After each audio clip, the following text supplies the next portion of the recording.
আমার এক বোন ও সুইডেনে থাকে, ওর নাম হচ্ছে তনুকা। তো ও একবার বাংলাদেশে আসলো। বাংলাদেশে আসার পরে আমি ওকে এমনি অকারণেই বললাম যে তোর কাছে যদি সুইডেনের যদি কোনো নোট থাকে তাহলে আমাকে একটা দিয়ে যা।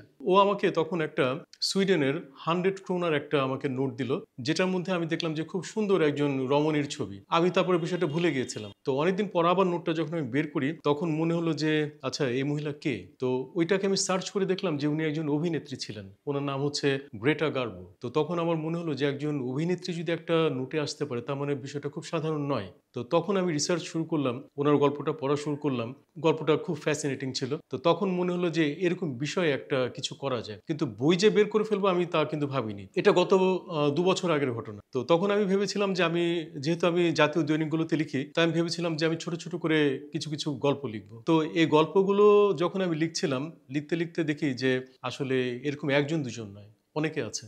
অন্তত 60 থেকে 70 জন হবে। তো আমার যে সম্প্রতি যে বইটা বের হয়েছে, বিশ্বমুদ্রায় নারীর প্রতিকৃতি, এখানে আমি টোটাল 41টা গল্প আমি এনেছি। আমি এটার একটা দ্বিতীয় পর্ব বের করব, যেখানে আমি বাকি জনদের গল্প আমি বলবো। তো আমার এই শুরুটা মূলত এভাবেই, ওই একটা নোট দেখেই। আমি যখন ডিসাইড করলাম যে আমি বিশ্বমুদ্রায় নারীর প্রতিকৃতি বইটা আমি বের করব, তো তখন আমার মনে হলো যে আমি এমন একটি তথ্য কিংবা ইতিহাস বের করব যেটা ইতিহাসের পাতায় প্রথম নারীর মুদ্রা হিসাবে পরিচিত ছিল। তো এটা খুঁজতে খুঁজতে খুঁজতে খুঁজতে আমি যেটা দেখলাম সেটা হচ্ছে খ্রিস্টপূর্ব 285-তে মিশরে রানী আর্সেনীয় দ্বিতীয়র একটি ছাপাঙ্কিত মুদ্রা ছাপা হয়, এবং সেটি সম্ভবত ছিল পৃথিবীর নারী প্রতিকৃতির প্রথম মুদ্রা। তো সেই কারণে কিন্তু আমার বইয়ের প্রথমেই আমি এই গল্পটা এনেছি, এবং তারপরে আমি যেটা পাই সেটা হচ্ছে মার্থা ওয়াশিংটনের, যেটা 1888-এ ছিল। তো এইভাবে ইভেনচুয়ালি যতগুলো গল্প গেছে কিংবা ধারাবাহিকভাবে পৃথিবীর যেসব দেশের থেকে বের হয়েছে আমি তাদের গল্পগুলো এনেছি। উনি একমাত্র নারীর প্রতিকৃতি যিনি 33টা দেশের মুদ্রায় আছেন, এবং শুধু তাই না, ওনার 5টি বয়সের মুদ্রার ছবি কিন্তু ছাপা আছে, একদম শিশুকাল থেকে উনি মারা যাওয়ার কিছুটা আগ পর্যন্ত। পৃথিবীর যতগুলো মুদ্রা আছে তার মধ্যে রানী দ্বিতীয় এলিজাবেথের প্রতিকৃতি হচ্ছে সব থেকে বেশি। পৃথিবীর প্রায় 33টা দেশে ওনার ছবি আছে মুদ্রাতে, এবং শুধু তাই নয়, ওনার 5টি বয়সের ছবি বিভিন্ন সময় মুদ্রাতে ছাপা হয়েছে এবং কয়েনে। এখানে সব শ্রেণীর মহিলা কিন্তু আসছে, ইভেন যারা বিপ্লবী ছিলেন এমন নারীও কিন্তু এখানে এসছেন। আমার মনে হয়েছে যে নোটের উপর তাদের যে নির্বাচন করা হয়েছিল বিষয়টা কিন্তু খুব স্বাভাবিক ছিল না, এবং তাদের বেশিরভাগই দেখা যাচ্ছে যে মৃত্যুর বহু বছর পরে কিন্তু সরকার সিদ্ধান্ত নিয়েছে যে স্বীকৃতি স্বরূপ, তার কাজের স্বীকৃতি স্বরূপ তাকে মুদ্রায় আনা যায়। এভাবেই তারা মুদ্রায় এসছেন। আপনি পৃথিবীর যদি মুদ্রার কথা চিন্তা করেন, বেশিরভাগ মুদ্রাতে কিন্তু পুরুষ শাসকরা এসছেন, কিন্তু নারীদের এখনো কিন্তু এখানে খুব কম দেখা যায়। এখানে যে শুধু সরকারি সিদ্ধান্ত ছিল বিষয়টা কিন্তু এমন নয়, অনেক সময় দেখা গেছে যে জনগণেরও কিন্তু একটা রায় ছিল এখানে যে না, ওনার আসা উচিত, সেভাবেও কিন্তু এসছে। এবং শুধু তাই না, আমি যখন এই মুদ্রাগুলো নিয়ে কাজ করতে গেলাম, রিসার্চের সময় আমি দেখলাম যে কিছু কিছু নারীর প্রতিকৃতির ডাক টিকিটও আছে, কিছু কিছু নারীর প্রতিকৃতির কয়েনও আছে। আমি কিন্তু তখন ভাবলাম যে না, এগুলোকে একটু ছুঁয়ে যাওয়া উচিত। তো তখন যতটা পেরেছি আমার চোখে পড়েছে আমি সেভাবেও তাদেরকে এনেছি। শুধু তাই না, দেখা যাচ্ছে যে সার্কুলেটেড কয়েন, সার্কুলেটেড ডাক টিকিটের পাশাপাশি স্মারক মুদ্রা, স্মারক ডাক টিকিটও কিন্তু তারা এসছে। অর্থাৎ একজন নারীকে যখন সেই সরকার কিংবা জনগণ সম্মানিত করেছে, তাকে কিন্তু পুরোভাবে কিন্তু করেছে। আমাদের দেশে যদি আমরা বেগম রোকেয়ার কথাই চিন্তা করি, এটা নিয়ে একটু বিতর্কিত আছে।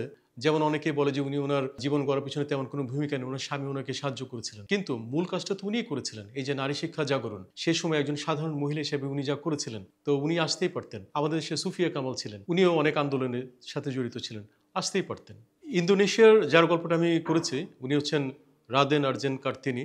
ওনার জীবনটা কিন্তু খুব স্বাভাবিক ছিল না।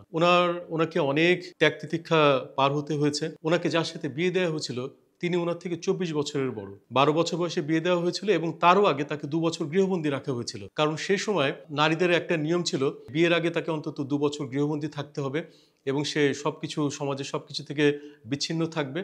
এবং সেই সময় আরো একটা বিষয় খুব প্রচলিত ছিল, সেটা হচ্ছে পলিগামি, অর্থাৎ একজন পুরুষের কতগুলো বিয়ে আছে তার উপর তার স্ট্যাটাসটাকে নির্ভর করা হতো। তো সেদিক থেকে চিন্তা করলে তার জীবনটা আসলে খুব দুর্বিষহ ছিল, কারণ উনি যখন সন্তান প্রসব করেন তার ঠিক 4 দিনের মাথাতে তার সন্তানটা মারা যায়। এবং এত কিছুর মধ্যেও সে কিন্তু তার লেখাপড়া চালিয়ে গেছে, এবং নারী শিক্ষা আন্দোলনে তার একটা বিশাল একটা ভূমিকা ছিল। সে নিজে পড়েছে বাসায় বসে, এবং তার আশেপাশে যত নারী ছিল তার একটা লক্ষ্য ছিল যে তাদেরকে সে শিক্ষিত করবে, সে কিন্তু করেছে সেটা, যদিও সে খুব অল্প বয়সে মারা গেছেন। না, এই এক গল্পের বইয়ের মধ্যে আমি সবকিছু কভার করতে পারিনি, এটার বাইরেও আরো অনেক কিছু আছে। যেমন আমি হিসাব করে দেখেছি যে এখনো অন্তত 100+ স্টোরি করা যাবে, কিন্তু প্রত্যেকটারই যে আবার কিন্তু প্রতিটি নারী যে আবার জীবন্ত ছিল কিংবা এই নামে কেউ ছিল এমন কিন্তু না। অনেক নোটে কিন্তু এমনও নারীর প্রতিকৃতি দেখা গেছে যারা কাল্পনিক। তো আমার পরবর্তী পর্বে আমি 3টি বিষয় আনবো। প্রথম কথা হচ্ছে যে প্রথম পর্বে যে নারীরা বাদ পড়েছেন তাদের গল্পগুলো আসবে। দ্বিতীয় একটা অধ্যায় থাকবে যেখানে যে কাল্পনিক প্রতিকৃতিগুলো কেন আসছে সেটা বিষয়ে একটা গল্প থাকবে, এবং তৃতীয় অধ্যায় থাকবে যে এই পৃথিবীর বিভিন্ন নোট ডিজাইনার নিয়ে। যেমন এখানে আপনাকে একদম একটা ছোট্ট একটা উদাহরণ দিতে পারি।